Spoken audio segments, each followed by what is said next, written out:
내용 보도록 할게요. 저당권은 채권의 담보로서 채무자 또는 제3자가 제공한 부동산에 대하여 저당권자가 다른 채권자보다 우선 변제를 받을 수 있는 담보 물건의 종류입니다. 앞서 살펴본 전 시간에 본 질권과의 차이점은 조당 목적물이 뭐라는 점, 부동산이라는 점이 차이가 있었죠. 질권은 뭐였죠?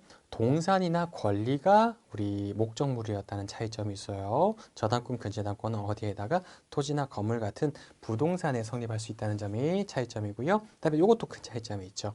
채권자, 즉 저당권자가 목적물 부동산의 점유를 할 필요가 없다는 점이 차이가 있는 겁니다.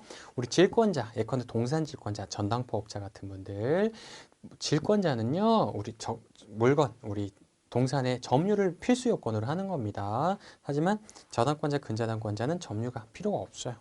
왜냐하면 뒤에서 볼 등기가 있으니까. 볼게요. 저당권은 부동산에 대한 점유 이전 없이도 채권자, 저당권자에게 확실한 우선 변제권을 부여함으로써 간이하고 효율적인 담보 방법으로 실무상 많이 활용되고 있습니다. 점유를 채무자 또는 제3자가 계속한다는 점에서 공시 방법이 문제가 될 수 있지만 우리나라는 괜찮아요. 우리나라는 부동산 등기 제도를 채택하고 있죠. 부동산 등기부라는 공적 장부에 저당권, 근저당권 설정 등기를 격려하는 방법으로 이용을 하고 있기 때문에 전혀 문제가 없습니다. 등기를 해두면 되기 때문에 목적물의 점유도 필요 없는 거예요. 자, 그 다음 법적 성질에 대해서 살펴보도록 하겠습니다. 자, 먼저 첫 번째 명제 기억. 저당권 없는 채권은 존재할 수 있어요. 말이 된다는 소리입니다. 즉 이거 그냥 무담보 대출, 무담보 채권, 신용 대출 같은 겁니다. 저당권 없는 채권은 담보 없는 채권은 당연히 존재할 수 있죠. 친하니까 빌려주고 사랑하니까 빌려주고 이게 담보 없이 빌려주는 겁니다. 친한 사이에서는. 근데 니은 이 명제는 말이 안 됩니다.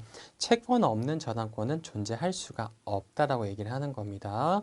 전자, 즉 저당권 없는 채권은 무담보 채권으로 얼마든지 가능하지만 후자, 채권 없는 저당권은 저당권의 종속성, 그 다음에 부종성에 의해서 불가능하다고 얘기를 하는 겁니다. 저당권은 채권의 변제를 담보하기 위한 수단이고요. 채권에 종속하는 성질이 있는 게 저당권의 특징이에요. 피담보 채권, 채권과 저당권은 서로 분리하여 따로 처분할 수 없고요. 피담보 채권, 채권이 소멸하면 부종성의 원칙에 따라 함께 소멸한다라고 얘기를 하는 겁니다. 자, 이거 그림을 통해서 한번 부연 설명 드리도록 할게요. 자, 먼저 첫 번째 그림 가능해요. 왜 가능하냐? 채권만 덩그러니 존재를 하는 겁니다. 즉 무담보 채권이라는 거예요. 아까 말씀드렸다시피 친한 사이에 돈 빌려줄 때, 아주 절친한 친구 사이에 가족끼리 돈 빌려줄 때 꼭 담보를 잡아야만 빌려주나요? 뭐 그런 분도 있겠죠. 하지만 잘 그렇게 하진 않잖아요. 친하니까 빌려주니까 아이 그냥 사정되면 갚아 이런 식으로 담보를 요구하진 않습니다. 그 차용증서, 금전소비자 계약서라도 쓰면 다행이죠. 잘 안 쓰고도 빌려주는 경우도 많으니까. 채권만 존재하는 경우는 얼마든지 가능합니다. 이게 바로 무담보 채권, 신용대출, 은행의 신용대출 상품 같은 것들. 신용이 있으니까 빌려주는 거죠. 물론 사고 날 수도 있겠지만. 어쨌든 이 그림은 당연히 가능한 그림입니다. 두 번째 그림도 가능해요. 자, 채권이 있습니다. 피담보 채권, 채권이 있고요. 채권을 보호하기 위한 수단으로서 바로 저당권이 존재를 하게 되는 겁니다. 가능하고 이걸 바로 저당권부 채권이라고 하는 거예요. 담보권이 있는 채권이라고 얘기를 하는 겁니다.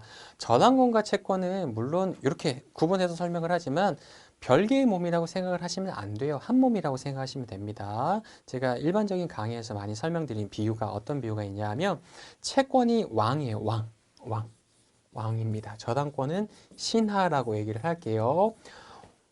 왕을 보호하기 위해서 신하들이 감싸고 있는 구조예요. 보호하기 위해서. 다치면 안 되니까. 채권을 못 받을 우려가 있기 때문에, 떼일 우려가 있기 때문에 이걸 보호하기 위해서 저당권으로 보호하는 겁니다. 목적물의 담보권을 잡아두는 절차예요. 자, 그 다음에 우리 왕이 가는 곳에 신하도 당연히 따라가게 돼 있습니다. 그래서 분리 처분이 불가능하다라고 얘기를 하는 겁니다. 종속성이 있다라고 얘기를 하는 겁니다. 즉, 이건 말이 안 돼요. 채권은 갑에게 이전하고 저당권은 을에게 이전한다. 이건 말이 안 되는 거예요. 왕은 여기로 가고 신하는 저기로 가도 말이 안 되는 겁니다. 뭐냐? 신하는 어디 가는데 따라가야 돼요? 왕 가는데 무조건 따라가야 되는 겁니다. 채권을 갑에게 이전하면 채권 양도를 하면 저당권도 이에 수반해서 갑에게 이전된다라고 얘기를 하는 겁니다.